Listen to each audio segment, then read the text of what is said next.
webinar, City Council Candidate Forum. Thank you, candidates, for joining us. It was great. Really appreciate it. The Dana Point Civic Association has never done one of these before, so this is our trial balloon. Before we begin, I'm just going to turn it over to Vicki in a minute, but I think that I really want to thank Vicki McMurtry for pulling this all together. Just terrific. I can't thank her enough. She's done everything. Jane Harmon also, Horning, you get the name right, also did a great job thinking up these things. She does the, Jane sends out our email blasts and notifies everybody, notifies the newspaper, helped with the questions, just great. Sue Hinman on our board, thank you. George Miller on our board, thank you. Bill Green on our board, thank you. And Jim Miller, our president, thank you for sticking with us. So Jane is going to be our moderator. I'm going to turn it over to Jane and we'll go from there. No. I'm sorry, I'm going to turn it over to Vicki and we're going to go from there. Thank you so very much for joining us. Wonderful. Well, good morning. Like Teresa, my name is Vicki McMurtry and I am the Executive Director of the Dana Point Chamber of Commerce. I'm honored to join you as today's moderator and really looking forward to getting to know more about our candidates. As Terry mentioned, today's event is hosted by the Dana Point Civic Association. If you are interested in receiving occasional emails from the Civic Association, please send an email to dptcivic@gmail.com. They'll periodically send you emails with information on upcoming forums and other public meetings, and I'll add this info to the chat box as well once we get started. Today's event is a forum, not a debate. Each candidate will have 2 minutes for an opening statement and then 2 minutes each to respond to our questions, and finally a 2-minute closing statement. The questions presented today were either directly submitted from local citizens or are a combination of questions posed about key issues. For our candidates, please note that our friends from the Dana Point Civic Association will hold up a yellow card when you have 15 seconds left, and then a red card when your time has expired. You'll note that one of our candidates, one of our District 5 candidates, Michael Villar, is not on the call today, was not able to join us.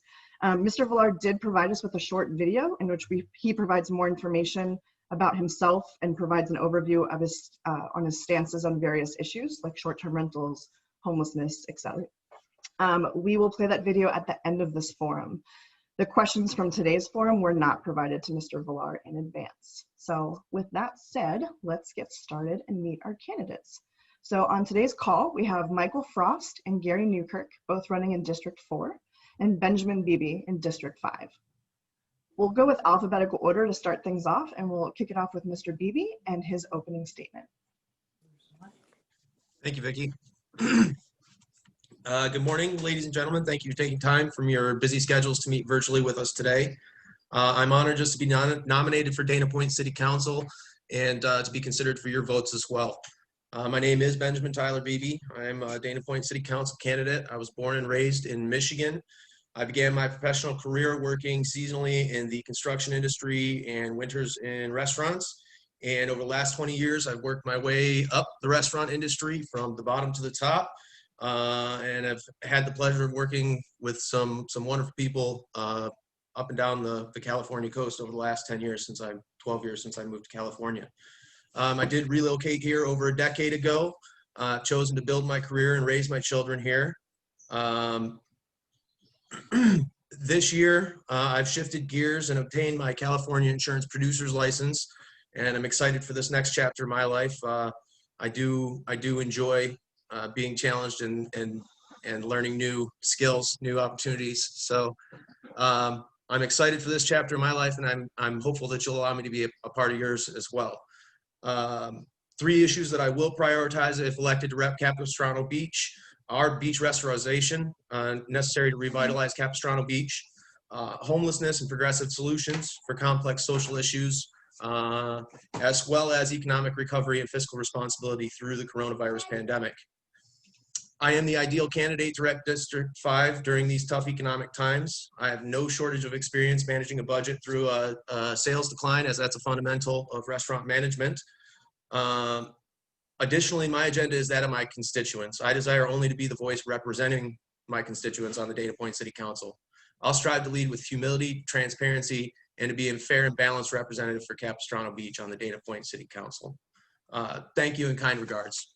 I only said yesterdays and Tuesdays. Perfect. All right, now we'll go with Mr. Newkirk, or sorry, Mike Frost. Apologies. Hi, Vicki. Hi, everyone. My name is Mike Frost, 41 years old, live on Amber Lantern in the Lantern District, or Lantern Village. Have a wife, 2 kids, 3 and 5 years old, and a Labrador Retriever. Harper and Harrison both go to the Montessori over at La Plaza Park, and they'll soon be going up to RH Dana. And they'll be running around these streets for the next, 15 years before they go to college. A little bit of professional and personal background from me is went to school for finance and economics, primarily did finance, analytical, accounting work for large firms growing up after college and out here on the West Coast.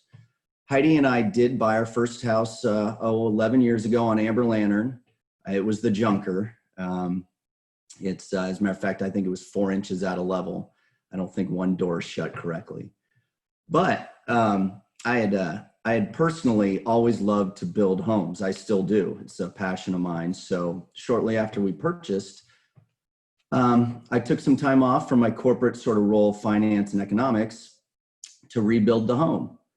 During which time I was out and about and I pretty much did all the work myself. That was really the first time I got to meet the Lantern Village Association. Some of you may remember Rod Howarth and Chuck Johansson. They would come screaming. They would come down Amber Lantern and see, I guess, a guy working on his house, and they came up and said, "Young man, what are you doing? You're out here all the time working on the house. You should join the Lantern Village." And that was, I guess, 2010. And ever since then, I've been involved with the community in some volunteer role, whether it's the Lantern Village, which is a community group really looking to create pride, creating a sense of community in the Lantern Village. And additionally, I've done a whole bunch of smaller subcommittees, including the traffic and financial review committee. Mike, that is your 2 minutes, but Thank you'll have the chance at the very end to add to your closing remarks. Thank you. All right, Mr. Newkirk. Good morning, everyone, and thank you for attending and giving us the opportunity to chat today. My name is Gary Newkirk, and I'm running for City Council in District 4, the Lantern District. In 1997, my wife and I found our home in the Lantern District, and we knew we were here to stay. We are all fortunate to live in such a wonderful city, but there's much at stake over the next few years. Issues that include large-scale development, the parking challenges that go with development, and the rapid increase of commercial short-term rentals in our residential neighborhoods, to name a few. Plus, the added health and economic uncertainty we find ourselves in dealing with the current pandemic. Now more than ever, our city needs representatives who will put residents first. I'm a California and Orange County native that graduated from UCLA with an economics degree and pursued a career as a stockbroker after, where I learned to analyze companies and markets, skills necessary in navigating many of the challenges facing our city. My subsequent career was as a sports photographer, which allowed me to travel the world and experience some of the great destinations of our country. But I always look forward to returning to Dana Point. My involvement in the community affairs began in 2005 when I was appointed to the Residential Building Height Task Force that solved a longstanding problem with variances in our neighborhoods to the benefit of residents. From 2009 through 15, I served on Dana Point's Planning Commission, advocating for responsible development, zoning compliance, projects that reflect the character of our community. I held development interests accountable with the Town Center Plan, dissenting against projects that did not comply while welcoming those that did. Through all of this, my priority has always been to ensure that the residents' concerns were heard and represented in all decisions affecting our community. I look forward to sharing some more issues with you and positions over the next hour. Thank you. Perfect. Thank you, candidates. Okay, so let's launch into the questions. So as you know, in 2018, the city of Dana Point shifted from an at-large election system to district voting. Do you believe that district voting is a benefit to the area that you live in and seek to represent? And how will you keep the overall interests of the entire city in focus as you vote on issues? And this time we're going to start with Mr. Frost, then we'll go Mr. Newkirk, and then Mr. Beebe.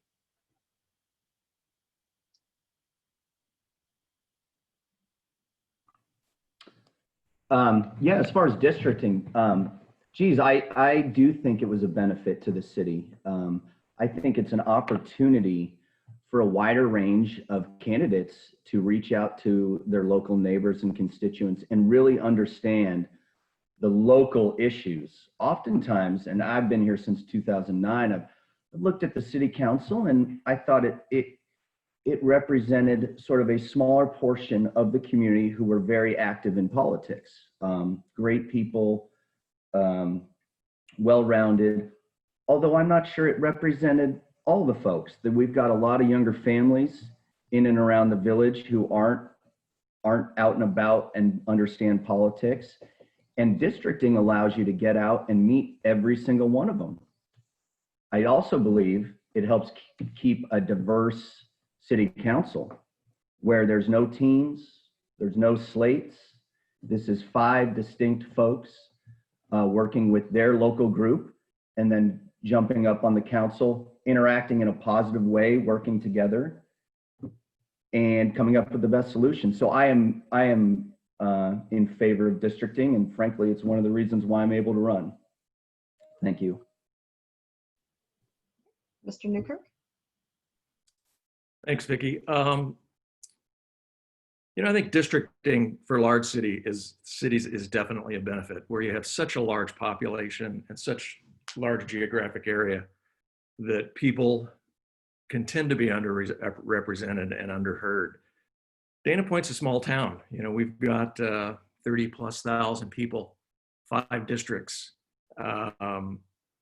It's not a very big town to get out and meet everybody. I know from my time on the Planning Commission, you did see people and meet people from all around the city, and engaged citizens would show up and make their voices heard, which I think is huge. The downside, I think, in a small city with districting is for essentially every year there's either 2 or 3 candidates on. And in that instance, you do have the opportunity for not PAC money, but special interest money to have an influence in a certain area. $1 spent in one district that only has to speak to the constituents of 1/5 of the city goes a lot farther than $1 that has to represent an at-large community.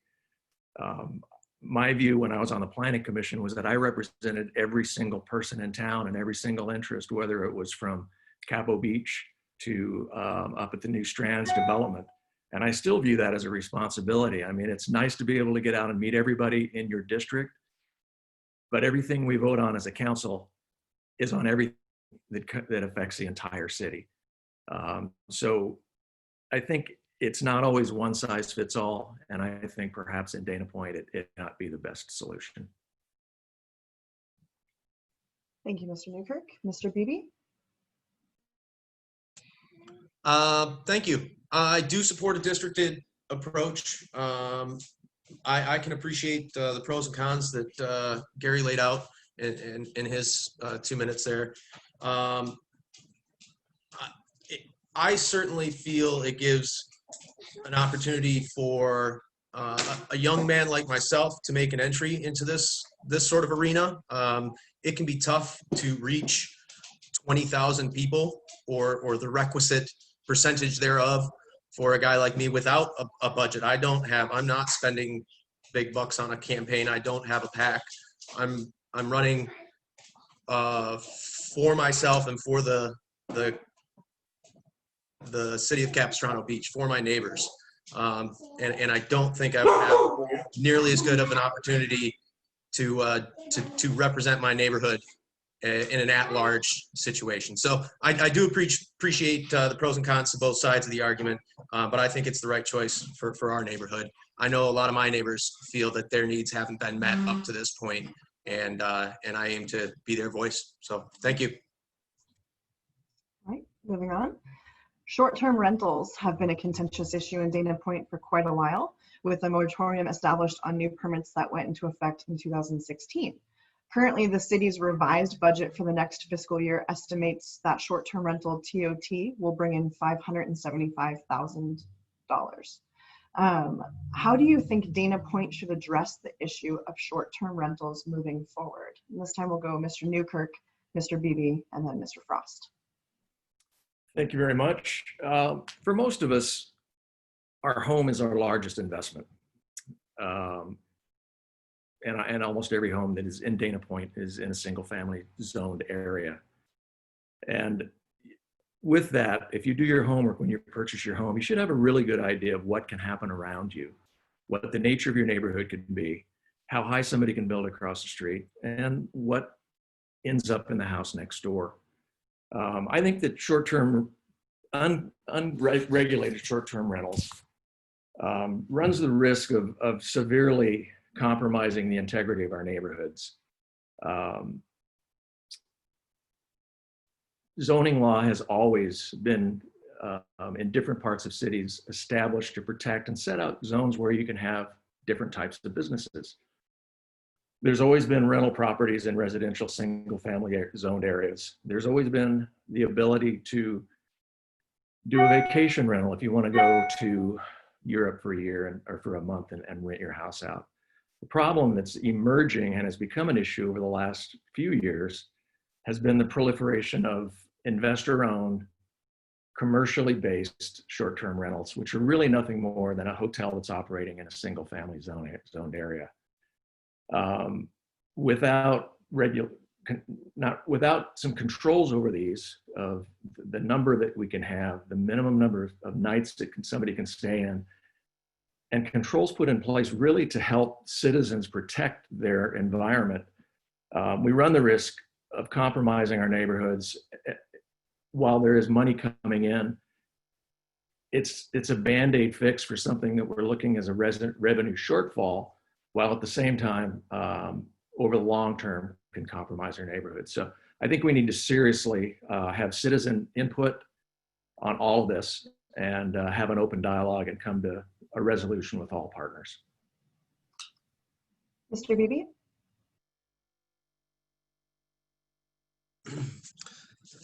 Thank you. Short-term rentals. This is a polarizing issue around my neighborhood. I hear a lot of young homeowners say, I've made an investment in this property and I can get some return on my investment and I'm in favor of it and I need you to be in favor of it. And I've had some of my neighbors say, I've been here for 20 years and this is a quiet beach community and we'd like to keep it that way. I do think that communication is key. I do think there needs to be a good, strong community input on what we do from here. I do think that it is a great way, if we manage it properly, to address some of the budget shortfall that we're going to experience over the next couple of years due to a decrease in tourism overall. I feel really though it's a supply and demand question. There's clearly a demand for short-term rentals and for sober living facilities, sober living homes in the area. If there wasn't a demand, there wouldn't be the supply that we've got in our area. So unless we have a framework in place to manage that, or some alternate solution in regards to the sober living facilities, I think we have to do our best to deal with the situation and make the best out of it. So thank you. Mr. Frost? Yeah, thank you. I think it was our last survey performed at the beginning of 2020, where the community identified short-term rentals as a high priority for 3% of the folks surveyed. Now that doesn't mean it's not important, but I do want to answer this question sort of in terms of the overall scope to the community at large. I would say 3% does represent the discussions I'm having when I'm out and about with folks. Another thing we should all touch base on and understand is that we also have a state agency which has jurisdiction over at least a portion of our community. and that's the Coastal Commission. And what they've done is they've identified affordable short-term housing as a priority. And they've gone and taken a look at all our hotels. They've taken a look at all our ability to sort of bring people to the coast in an affordable manner. And they've said, hey, Dana Point and a bunch of other communities, they've said, hey, you guys don't have enough affordable housing to bring people in to share the beach.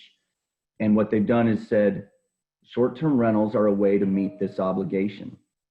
So we need to do two things. We need to protect our residents, but also meet the requirements of the Coastal Commission.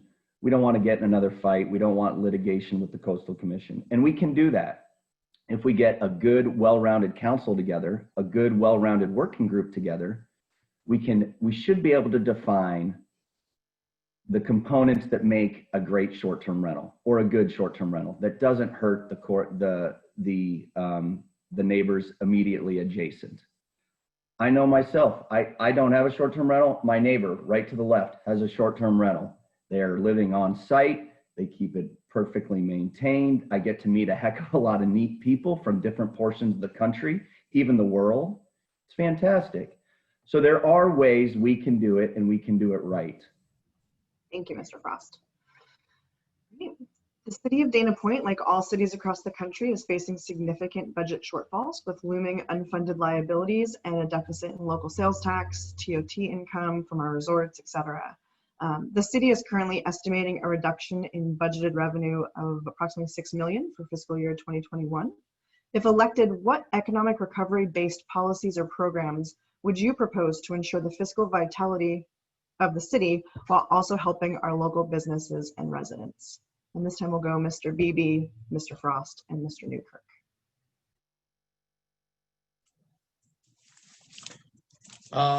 In regards to fiscal responsibility and budgeting, I will think outside the box to help find ways to balance the budget and reduce the overall deficit.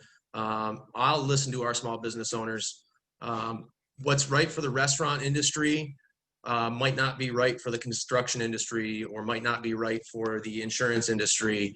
I think it's important to have great communication across the board so we can meet the needs of as many of our small businesses as possible. I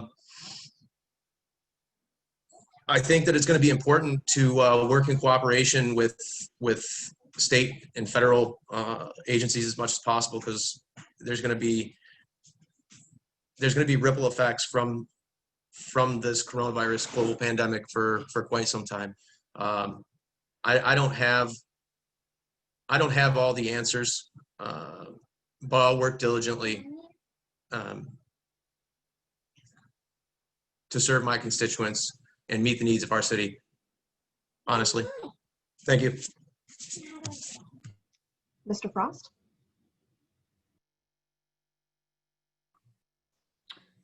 Great question, Vicki. And really, frankly, at least for the next 1 to 2 years, our most important, right? It's not necessarily fun to talk about, but it is our most important. Little bit of baseline. I am on the Financial Review Committee currently. Fiscal year 20, we were short $4 million. To make up that shortfall, we roughly used $3 million worth of reserves and $1 million, and we were able to cut expenditures by about $1 million. Those are rough numbers. I think it was actually 2.5 to 1, but for fiscal year 21, we're short about $6 million. That we are going to make up with a combination of about $3 million of reserves, as well as $3 million worth of expenditure cuts. Our next budget, we have to go into fiscal year 22 with a balanced budget. In addition to a balanced budget, we do also have to come up with a method to refill those reserves. That's actually required here first quarter of 21, I believe. And how do we do that? Tourism is our #1 revenue producer. So what do we have to do? We have to have a council that's sitting right next to the general managers of the Ritz, of the Marriott, of, well, the old St. Regis, which is now the Monarch, but it's going to be Four Seasons. Anyway, we have to drive tourism. That's our short term. We don't have a diverse enough set of revenue to lead on property tax. We don't have enough. Well, we will lean on sales tax, certainly from tourism. But again, it's the council working with the large hotels and understanding what they need to bring folks here. And we can do it. Thank you. Mr. Newkirk. Thank you very much. 2020's been a perfect storm of personal, economic, and societal upheaval that nobody could have ever predicted. And it's a little accentuated with the fact that we have been spending down our reserves over the last few years. Our biggest source of income by a lion's share are the TOT, which are the transient occupancy tax that the hotels charge for every night stayed. The recovery of, nobody knows what's on the other end of this pandemic we're facing. And I think, we have to look at a long protracted recovery to where people feel comfortable to travel and spend money and become residents from out of town. So we need to get really creative as a city, beyond just our tourist dollars that we need to have come back to get back into a positive and rebuild our reserves. That's going to really require, one, the city working with every possible county, state, federal agency to find programs that can help supplement our funding. But we also have to take control of it ourselves. We need to look at ourselves as a community. We need to engage our businesses with our locals. We need to find new things that we can do that will provide opportunity for our locals to be more of a share with our businesses. We're doing it a little bit already. We're relaxing some of the rules for restaurants to be able to dine outdoors. We have a street in the couplet that we can close off. Del Prado can be closed off, and as we get into a situation where it can be a little more opening, doing events that are kind of local centric with restaurants and businesses to come out and have more of a fair opportunity, but those will drive some sales tax. So it's not going to be a big chunk at a big amount of time. It's just building a little by little to keep our businesses sustained. And that's the key, is we need to sustain ourselves through this shortfall. We have a lot of vacant commercial space. We should get together with the owners of these buildings, see if we can get short-term pop-up shops to show up, short-term temporary storefronts, things like that that are really, they help build community. They help us stay strong through this shortfall and this economic downturn. And at the outside, with our creative ways and our ability to work together, we'll come out of this as a much stronger community. Thank you. All right, now the fun stuff. Homelessness has been an issue for quite some time here in Dana Point and was cited as citizens' #1 concern. Outside of the outreach program that was created, what efforts do you think we should be taking to address our homeless issue moving forward? We'll start with Mr. Frost, then Mr. Newkirk, and Mr. Beebe.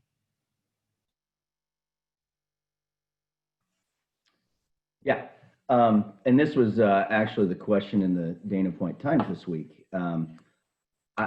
Starting with the homeless task force, I think this task force, as well as the city, has done an excellent job these last couple of years. I think it was in 2018, we had a survey which identified a 41% of folks surveyed viewed homelessness as the #1 priority, and we have dropped that down to about 28 or 23% this subsequent survey. And how have they done it? Well, really, they created a cross-functional team at the city. It's comprised of the economic development director, staff from Public Works, a homeless outreach coordinator who is contracted from Mercy House. They're thinking about bringing her on internally. A once a week staff member from the county, as well as a sort of allocated, repositioned deputy sheriff from the typical dispatch to someone with social skills, ability to interact with the homeless. And what they do is each week they're combing the community for new homeless who are coming in. They're identifying them, meeting as a group in the city, discussing individual by individual the solution for each. Do we interact with this individual this way? How can we help them? They interact with them first with compassion and service. We lead with service. That's the key. We don't lead with law enforcement. So we also are working closely with the county. So we lead with service. We interact with the individual. We get them up into the county shelters. This is why correlation and interacting with the county and Lisa Bartlett is key. We're able to take these folks from Dana Point and leverage county shelters. Now it is repetitive. It's an ongoing issue. We're not going to solve it this year and not have to pay attention next year. But I really do believe we've got a good process, city policy to manage this going forward. Thank you, Mr. Frost. Mr. Newkirk. Thank you very much. I have to say on this issue, Mr. Frost and I are in agreement on almost every point. Homelessness is a chronic problem that has so many causes: jobs, high housing costs, addiction, mental illness, physical illness, and sometimes just bad luck. And we're in an environment right now where we're likely to see an increase in our homeless population. The city's made some good strides. The homeless task force that Councilman Wyatt was really instrumental on has made a big difference and made inroads in relieving some of these. The cooperation and the working with Mercy House and making this more of a social outreach and relationship-based approach instead of the old school, just tell people to gently move along. We need to really find solutions for these people, and it's not a one-size-fits-all. That's why it's wonderful that we're building relations. We have community service officers that are going out and talking to these people, identifying the causes, the desires. Some people, are chronically homeless and they're resistant to change and to help.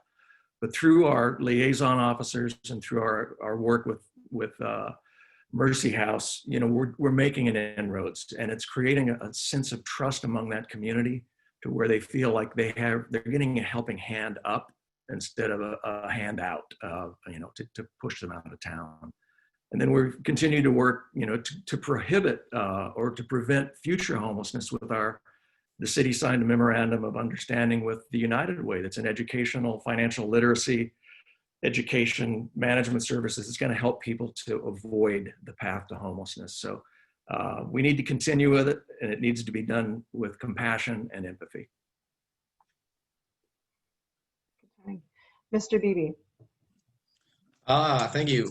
Homelessness is an extremely complex social issue. I believe that communities have a moral responsibility to care for their most vulnerable. We do have limited resources available, and I believe it is our duty to connect people as easily as we can to those resources. There are, so like Gary Newkirk mentioned, there are so many reasons people end up struggling with this issue. And there isn't an easy solution for it, and it is an ongoing process. I think for a long time the approach has been, to give somebody a hand up or to give somebody a handout, as opposed to giving somebody a hand across and meeting them as an equal and saying, understanding their plight and how we can meet their needs. It goes way beyond just having people on the streets, and it becomes, really a socioeconomical thing. The more people we have that are healthy and contributing to society, the stronger our community is going to be. It's as simple as that. And it doesn't necessarily take a whole lot of time or resources to make a huge impact on somebody's life. So I will again fight tirelessly to meet the ever-changing needs of the homeless population in our community and to represent my constituents and their needs regarding this matter. But I'm passionate about it. I'm in the process of starting a nonprofit organization with my sister, who's a very talented law student. And regardless of the outcome of this election, I hope to make a difference in the lives of people regarding this issue in the future. So thanks for your time. So something Mr. Beebe alluded to earlier, sober living homes have popped up in many neighborhoods throughout Southern California, and state and federal law regulate and protect sober living homes. Patients are constitutionally protected against discrimination, and the state of California controls the licensing process. Dana Point's approach thus far has been to force unlicensed operators to obtain state licenses when required, and in the process, nearly 24 sober living homes have been closed in Dana Point rather than comply with the state licensing requirements.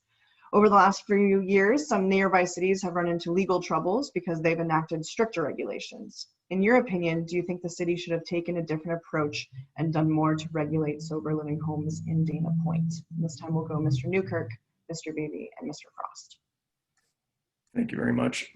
Group rehabilitation homes, back to when I was on the Planning Commission, were approached with a great deal of caution because the cities weren't sure what they could do legally, whether they could regulate them, whether they could put up guidelines to ensure they were operated or licensed under certain regulations and guidelines that help protect our neighborhoods. Since then, cities have taken proactive approaches and in many cases have gone to court and have prevailed that licensing and regulation of group homes is important and necessary for residential neighborhood and integrity. I think we need to be more proactive in regulating these things. Group homes come in all different sorts. There's elder care homes as well, which most people don't talk about, that are typically a lot of people that are suffering from end-of-life problems or dementia. My mother was in one for about 6 years and my father as well. But there needs to be some guidelines and regulations to ensure that the neighborhoods are safe and people feel comfortable with the presence of these things. And I think basic regulations are good in that instance, and we should pursue every chance we can to make sure that we know where they are, who they are, and how they're being run. Mr. Beebe? This was in regards to sober living homes, correct? And how we've handled it up to this point, and should we have done more? Correct. I think if it's state regulated, and we saw a large number of the illegal operations close, and as opposed to going through the regulatory process, I think that's a good approach. As I said earlier, it's a supply and demand question. There's a need for it, and if we don't have, if we don't have a better alternative, it is what it is. I wouldn't be opposed to pursuing further regulation, as I know that it's been mentioned. There's been some lawsuits in other cities and things of that nature, some legal action. Once those are resolved, it seems we should receive some. I'm sorry. I'm having a tough time. Like I say, I've got a couple kids here doing remote learning today, so I'm a little bit distracted. I support finding creative solutions for substance use disorder. I do think it's a medical issue, and I think it's a community issue. It's not an individual issue. People's health and well-being benefits us all. So I'll do my best to make sure that we meet the needs while still protecting our constituents. Thank you. Thank you, Mr. Beebe. Mr. Frost? Yeah.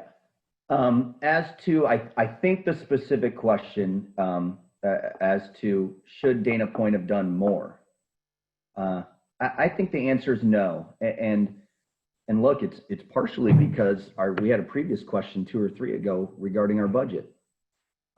Yes, we use litigation to ensure that we have a great quality of life. Yes, we do. However, I mean, in business, right, it's the law of diminishing returns, right? Costa Mesa spent all this money. Have they necessarily improved it greater than Dana Point has? I think the answer, I think we probably all agree they haven't, right? And so, and none of us were in those closed session meetings, but I generally think our city attorney has guided us down a good path. Should we have more regulation? Of course we should. Of course we should. Can we? Well, we lean on our city attorney to make those decisions and make sure we use litigation correctly. That's really what we need to do. In addition to that, we need to have a good relationship with our county supervisor, Lisa Bartlett. We need to have a good relationship with our assembly folks, and we need to push sort of really for the longer term fix, which is federal and state guidelines that protect local communities. We can't expect to fight this with our reserves and with a huge litigation budget. It's just not practical. So again, we go after the low-hanging fruit. We increase regulations where we can, and we support stricter measures at the federal and state level. And I think that's the solution. That's the practical solution. So last question, and then we'll launch into our closing. There are a lot of strong opinions about development in Dana Point. There are many who desire to protect the small town charm of Dana Point while also balancing that desire with the need to revitalize the area and encourage a more vibrant business climate and community. Obviously, Town Center is currently under construction, and the Doheny Village Revitalization Project is underway with additional reviews to come.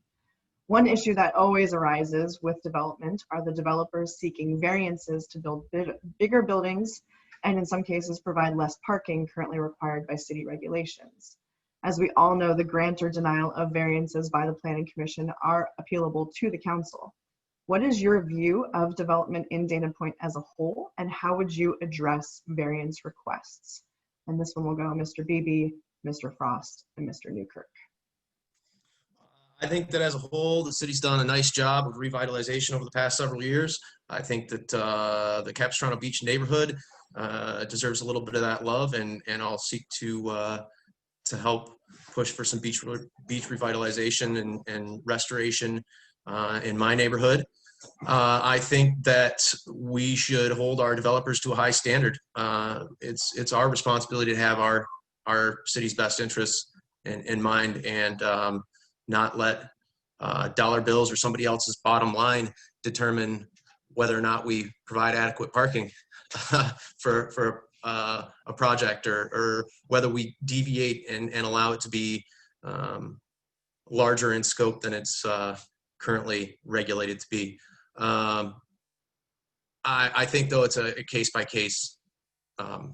If somebody wants to appeal a decision, if they've got proper city planning in mind, and they can demonstrate that it's going to be beneficial overall, I'm not opposed to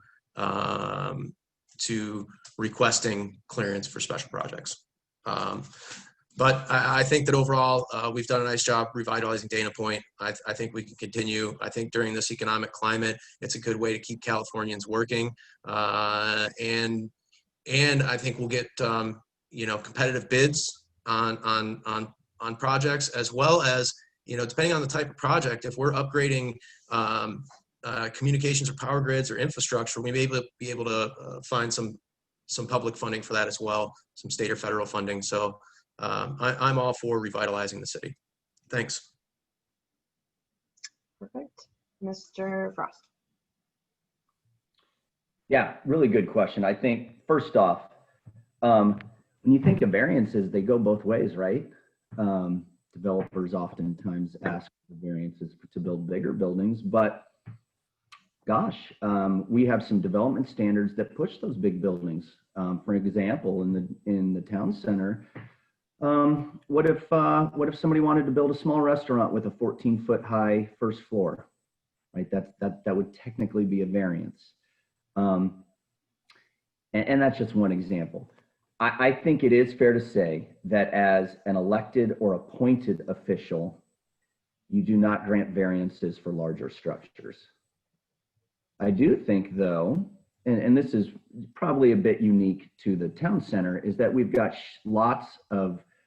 actual lots of different shapes, sizes, height configuration.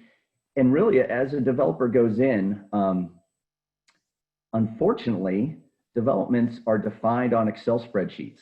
That is what they are. And one size fits all sort of a zoning policy eventually gets really, really consistent buildings. Same shape, size. Unfortunately, that's fundamentally financially how it works out on Excel. For the Lantern District in the town center, I think the town center plan is fantastic.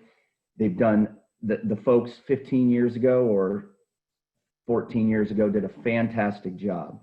But that was 14 years ago. I do think it's time to get that same group back together with some other additional stakeholders, take a look at what we've done great, take a look at what we could have gotten done better, take a look at what we need to go forward, and perhaps make some modifications. Those could be bullet point suggestions that help drive smaller development that could make a postage size stamp lot profitable for somebody to build a smaller structure on, as opposed to allowing it to be consolidated. Thank you, Mr. Thank you. Frost. And Mr. Newkirk. Thank you very much. Responsible development is an imperative in town center, and with that goes adequate parking. Town center plan was adopted in 2006. It gave the structure about what could be built, the maximum as to height, coverage, and with it the amount of parking that was required. There was always provisions for smaller buildings. While I was on the planning commission, we approved the Craft House, which is the thriving tavern on the north end of PCH. It was a carpet store. So there's always been the ability to come with a plan less than. The problem is the first things that came to the city were overreaches. They were seeking height, density, extra floor, and less parking, all under the guise of saying it doesn't pencil out, which just really didn't hold water, because development up and down the coast essentially was following those maximum guidelines that the town center plan put forward.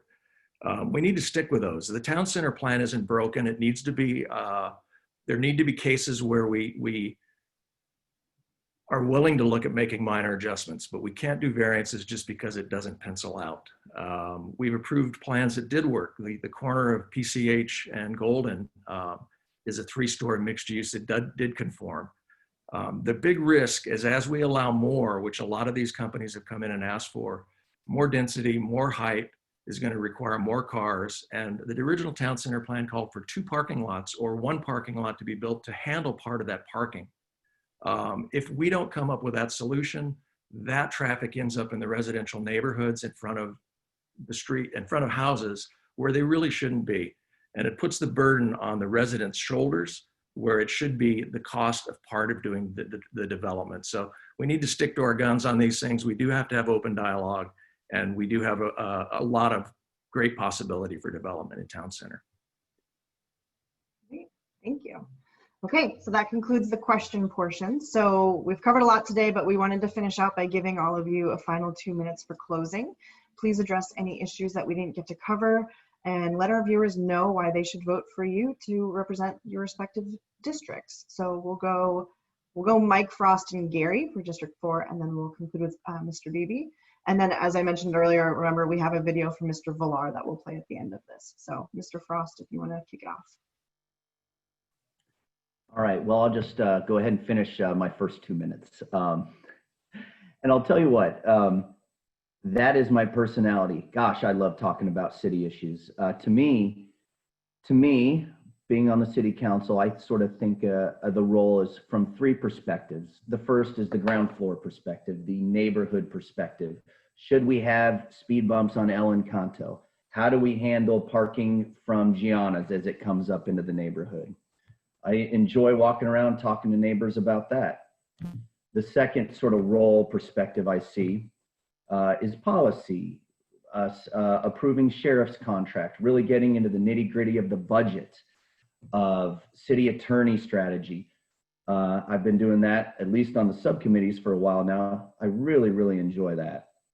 And the third piece I think is oftentimes missed is the CEO, the vision, the longer term strategy, right? And that is a city council working in conjunction with our largest businesses, the hotels, the TBID, building a brand. What is our brand? Are we surfing? Are we arts and culture? How do we correctly connect the Lantern District to a new harbor, over to Doheny? Logistically, how do we connect it? How do we connect it from a marketing perspective? That's a sort of a CEO mindset. And I really enjoy all three levels. Gosh, I could probably talk about it all day and blow right past my 2 minutes. But again, that's where my passion comes from. I don't believe any answer is 100% one way or the other. There's pros and cons. What you do is you reach out, you get a lot of ideas, you bring it back to the council, discuss it, come up with a best solution, and communicate it honestly out to the constituents in all districts. Thank you. Mr. Newkirk. Thank you very much. I'd like to thank the Dana Point Civic Association and everybody who showed up today for your time. Dana Point's a great city with tremendous potential, and we're really fortunate to have so many residents who care so deeply about it. At the same time, we have challenges to face and resolve, many we've known about for years, and some unexpected and unprecedented, like the pandemic that we're currently dealing with. It's increased the stress of our city's economy, businesses, and residents. Moving forward, we need to have council representatives with the background and the knowledge to hit the ground running. Now's not the time for on-the-job training. With my 5.5 years on the Planning Commission, I've worked across all of those areas. I know all the procedures and how city government works and can hit the ground running. My record is clear. I mean, it's consistent and completely transparent, which I really like, and can be found in every meeting that I attended or ran while I was on the Planning Commission. And I urge you to do your own research at danapoint.org. I voted to deny the major project under construction in Town Center because of its proposed density and reduced parking. My opponent spoke in favor of that project at a public meeting. I opposed the large parking concession to developers proposed for the Town Center. Again, my opponent spoke out in favor of that concession in public meeting. I spoke out against the city's ballot initiative that was proposed for the entire Town Center that would have reduced parking for every development. And again, my opponent donated and supported that initiative. The question for residents is pretty simple. Do you want a representative with a proven track record of standing beside you and with you? If so, I'm the choice that'll put residents first. So please go to my website, newkirk4dp.com. That's NEWKIRK, numeral 4, dp.com. Thank you for your time. And please remember those that we lost 19 years ago on 9/11. Thank you. Thank you. Mr. Beebe. Thank you, everybody, for taking time to meet with us virtually today. I really appreciate the opportunity to for you to all get to know me a little bit better. Though I do have several creative ideas of how we could best meet the needs of a growing community while remaining true to our Southern California roots, I am running for the purpose of furthering my constituents' agenda. I would like to faithfully and humbly serve my constituency and voice their agenda to the City Council. I would say beach restoration and overall revitalization for Capistrano Beach would be near the top of the list if I'm elected.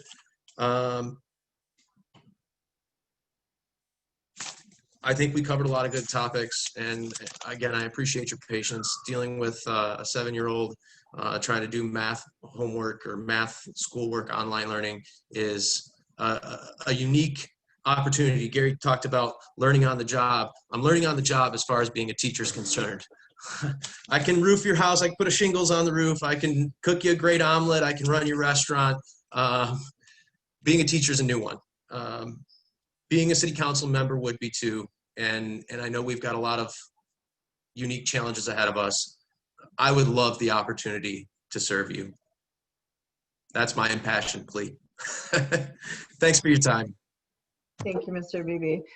Again, thank you to all of our candidates for joining us today. Obviously, there's a lot going on and everybody's dealing with kids and dogs and life, and we all wish that we could be together for this instead of on Zoom, but we will eventually. So thank you everyone for tuning in today to meet the candidates and learn more about them.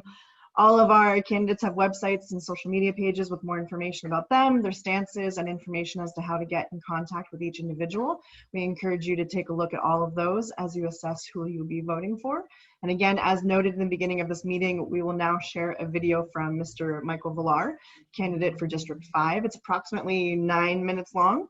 Additionally, a recording of today's forum will be made available later today, and we encourage you to share the recording with friends and family, maybe who couldn't make it today. So give me 1 second to share my screen, and I'm very hopeful that the sound comes through because I've been on a million of those Zooms where it doesn't. But let's hear from Mr. Villar. 1 moment. Hello, everyone. Welcome to my home in Capistrano Beach. My name is Michael Villar. I'm running for Dana Point City Council, District 5. I first want to thank the Dana Point Civic Association for hosting this forum and for inviting the candidates here today. I got to start out with an apology that I'm unable to join the Zoom meeting live and in person because I work in the construction industry. I've got a major project going on up in the Bay Area that I had to be at, and I was unable to take the time off to join you today. But they did give me the opportunity to send this video, and I'm super grateful and thankful that that happened. I also need to apologize for my appearance. If you're looking at me and you're like, wow, that guy has a really bad looking beard, it's because I do. This beard is not by choice. I had a procedure done on my face and my dermatologist won't let me shave it off for 3 weeks. Believe me, it's bothering me, it's itching, it's scratchy, it's way too gray. Now I know some of the other candidates do have beards. They look a lot better on them than they do on me. So I can guarantee you, if you vote for me, this beard's gonna be gone. Even if you don't vote for me, this beard's gonna be gone right after I see my dermatologist. I also want to just kind of point out that having this format of a video, it is a little bit nerve-wracking and a little bit uncomfortable to be talking into a camera. It's not my thing. I'm much better in person. I'm much better one-on-one, face-to-face. So I'm going to do the best that I can to kind of cover some of the issues and let you get to know me a little bit. So my son Noah, who's holding the camera, there he is. He's going to ask me some questions that I think maybe you'd want to know, and that might help me have a little better flow to what we're talking about here. Go ahead, Noah. All right, Michael, so tell us a little bit about yourself. So, grew up in the Bay Area, youngest of 7 kids, went to UCLA. I was a commissioned officer in the Marine Corps for 20 years, loved it, loved every minute of it, loved serving my country. Got to fly the CH-53 Echo helicopter. I retired after 20 years. While I was in the Marine Corps, I got a master's degree in computer science. Moved here to Capitol Beach in 2003. I've lived in the same house ever since. Really enjoy the neighborhood, really enjoy the environment that I work in. I'm married. My wife Denise and I have been married for 25 years. I've got 3 wonderful kids. I've got the best son ever. Clearly, he's right here holding the camera for me. And I do have 2 daughters, both of which go to San Juan Hills High School. All 3 of my kids went through the public school system here, Palisades Elementary School, Shore Cliffs Middle School, and San Juan Hills High School. So, why are you qualified to be the first District 5 City Councilman? Noah, that's an excellent question. I think I'm qualified because I'm really connected to the neighborhood. I'm really connected to the residents here. And you get that connection over years of making yourself available in different spaces within Capistrano Beach. First space is Palisades Elementary School. Palisades is the heartbeat. It's the center of our community. Everybody loves Palisades, and either your kids went there or you went there as a kid and you still live here in Capitol Beach. It's amazing to me how many people still live in this area that went to school there. Palisades is where our kids started, is where we started to know this community. And I've got so many friends that came out of Palisades, so many great families. Off the top of my head, I'm thinking of the Thomases and the Lutzes and the Goodwins, the Happies, the Ponces, the Brants, right? The Rudicellis. I mean, all of these families, I can go on, that are steadfast here in living in Capitol Beach. They are part of the Capitol Beach community, and I know them really well. And that's how you get to know the community and you get to know the issues that are affecting the community. I'm also an active member at St. Edward's Catholic Church. I've been there since we moved here in 2003. I've been a religious ed teacher there, taught there for 9 years, and I'm currently an usher there on Sundays at Mass. And then I'm also very active in the sports community and coaching. I coached for 10 seasons down at Dana Point Youth Baseball, another institution here at Dana Point. All of our kids have played there, have grown up there, and I still coach there. I am crazy enough. I am the crazy enough guy about baseball. I still coach Dana Point, even though my son Noah has grown up and he doesn't even in the league anymore. I don't have any kids in the league, but I still coach there because I love to give back to our community. So all of that combined allows me to really know the neighbors, to really know the community, to really know the residents. I understand Capo Beach. I understand what's important to it because I get input from all of these different families and all of these different people that I know throughout the community. And so I feel like I'm ready to be the first first city councilman for District 5, and I hope that I prove that to you today. So, what are your views on short-term rentals in our community? Short-term rentals. No, you know that's a really hot topic here at Capo Beach. Short-term rentals. I know it came up low on the list of things that the FM3 research team did with their survey a couple months back. But if you have a short-term rental property next door to you, it's a really big issue for you. And I know that it is because my neighbors talk to me about it all the time, especially now since they know that I'm running for city council. So let me just start with, as I said before, Capo Beach is strong because of the neighbors, because of the neighborhoods, that neighbor-to-neighbor relationship that I've been able to build such strong relationships with the people that I know. That gets deteriorated with short-term rentals, right? Because you've got a property that's next to you, there's not a family that's staying there that you get to know, right? They're in and out of that property. But I do think that there's a place in Dana Point and also in Capo Beach for short-term rentals. Now, I think that they should come with very tight restrictions. They should come with very tight compliance limitations that should happen to them. And if you're non-compliant, there should be a strict penalty for it. What I would like to see is a group of people come together, both for short-term rentals and that are against short-term rentals, and let's see if we can find common ground so that we can define what the ordinance should be. But most importantly, I think that ordinance should get in front of our voters so that they can be the ultimate approving authority. City Council doesn't have to solve every problem. We have a very engaged group of voters. Let's take advantage of that and let's make sure that they're part of the process. So, what are your thoughts on homelessness? Another good question, Noah. Thank you for asking me. Homelessness, it is a problem here in Dana Point, but in my experience, I think the problem has diminished somewhat over the last couple of years. I love the strategy that our city council has come up with, using outreach programs like Mercy House and using local police and using volunteers to really try to come up with long-term solutions for the homeless problem. I think the homeless need to be treated with dignity and respect. I can't imagine what it's like to live out in the streets and to be out there. There's lots of different issues that go on, and those issues deserve sensitivity and they deserve a long-term strategy that's going to help these folks so that they can fully recover and get back on their feet. Okay, Michael, so do you have any closing remarks? What I really am hoping to get across to you, and I know this is a very short, limited video, is that I'm super passionate about Dana Point and I love living in Capo Beach. I want you to understand that I'm not a politician. I'm just a guy who loves to serve his community, a guy who loves to live here, who wants to help, who wants to be part of the solution. I'm going to bring integrity. I'm going to bring a sense of civility. I'm going to bring respect to City Council. Because I think that that's what our residents deserve.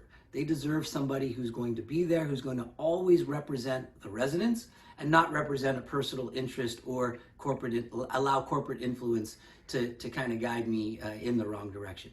I am here for the residents of Capo Beach. I know the residents here, and I hope that I was able to convey that today. If you want to know more about my campaign, please visit www.valarfordanapoint.com, or please email me directly at valarfordanapoint@gmail.com. Thank you very much. Thank you, Michael.